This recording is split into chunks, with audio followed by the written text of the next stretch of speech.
നമസ്കാരം. ഇന്ത്യൻ പ്രതിരോധ രംഗം ലോകത്തിനു മുന്നിൽ ഒരിക്കൽ കൂടി വിസ്മയം തീർത്തിരിക്കുകയാണ്. ശബ്ദത്തേക്കാൾ 5 ഇരട്ടി വേഗതയിൽ ആകാശ സീമകളെ കീഴടക്കാൻ ഇന്ത്യ സജ്ജമാകുന്നു.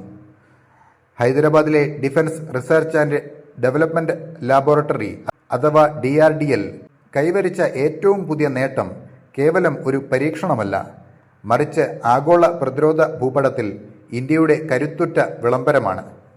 എന്താണ് ഈ പരീക്ഷണത്തിന്റെ സവിശേഷത? 12 മിനിറ്റിലധികം നീണ്ടുനിന്ന സജീവമായ ഒരു സ്ക്രാംജെറ്റ് കമ്പസ്റ്റർ പരീക്ഷണമാണ് DRDL വിജയകരമായി പൂർത്തിയാക്കിയത്. കേൾക്കുമ്പോൾ ലളിതമെന്ന് തോന്നാമെങ്കിലും ഇതിനു പിന്നിലെ സാങ്കേതികത അത്യന്തം സങ്കീർണമാണ്.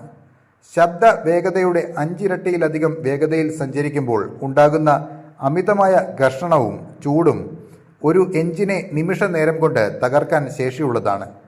എന്നാൽ ആക്റ്റീവ് കൂളിംഗ് സാങ്കേതിക വിദ്യ ഉപയോഗിച്ച് ഈ കഠിനമായ ചൂടിനെ അതിജീവിച്ച് 12 മിനിറ്റിലധികം എഞ്ചിൻ പ്രവർത്തിപ്പിക്കാൻ കഴിഞ്ഞു എന്നത് ഇന്ത്യയുടെ സാങ്കേതിക മികവിൻ്റെ തെളിവാണ്. ഹൈപ്പർസോണിക് യുഗത്തിലേക്ക് ഇന്ത്യ ചുവടുവെക്കുമ്പോൾ ഇത് എങ്ങനെയാണ് രാജ്യത്തിൻ്റെ സുരക്ഷയെ ബാധിക്കുന്നത്? സാധാരണ മിസൈലുകളെ അപേക്ഷിച്ച് ഹൈപ്പർസോണിക് മിസൈലുകളെ തടയാൻ നിലവിലുള്ള റഡാർ സംവിധാനങ്ങൾക്കോ മിസൈൽ പ്രതിരോധ കവചങ്ങൾക്കോ സാധിക്കില്ല. മിന്നൽ വേഗതയും അപ്രതീക്ഷിതമായ പാതയിലൂടെയുള്ള സഞ്ചാരവും ഇവയെ ലോകത്തിലെ ഏറ്റവും മാരകമായ ആയുധമാക്കി മാറ്റുന്നു. 12 മിനിറ്റ് നീണ്ട ഈ പരീക്ഷണം തെളിയിക്കുന്നത് ശത്രുരാജ്യങ്ങളുടെ കണ്ണു വെട്ടിച്ച് അതിദൂര പരിധിയിലുള്ള ലക്ഷ്യങ്ങൾ നിമിഷങ്ങൾക്കുള്ളിൽ തകർക്കാൻ ശേഷിയുള്ള മിസൈലുകൾ ഇന്ത്യക്ക് ഇനി സ്വന്തമാക്കാം എന്നതാണ്. ലോകത്ത് അമേരിക്ക, റഷ്യ, ചൈന തുടങ്ങിയ വൻ ശക്തികൾ മാത്രം കൈവശം വെച്ചിരിക്കുന്ന ഈ രഹസ്യ സാങ്കേതിക വിദ്യ ഇനി ഭാരതത്തിനും സ്വന്തം.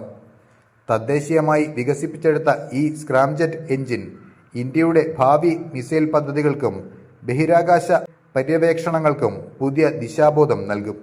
പ്രതിരോധ മേഖലയിൽ നാം ആഗ്രഹിക്കുന്ന ആത്മനിർഭർ ഭാരത് എന്ന ലക്ഷ്യത്തിലേക്കുള്ള ദൂരം ഈ പരീക്ഷണ വിജയത്തോടെ കുറഞ്ഞിരിക്കുകയാണ്. അതിവേഗം, കൃത്യത, കരുത്ത്, ഇതാണ് പുതിയ ഇന്ത്യയുടെ പ്രതിരോധ മന്ത്രം. ആകാശത്ത് പുതിയ ചരിത്രം കുറിച്ച DRDL ശാസ്ത്രജ്ഞർക്ക് അഭിനന്ദനങ്ങൾ നേരുന്നു. അപ്പോൾ മറ്റൊരു വാർത്തയുമായി വീണ്ടും കാണാം. നന്ദി.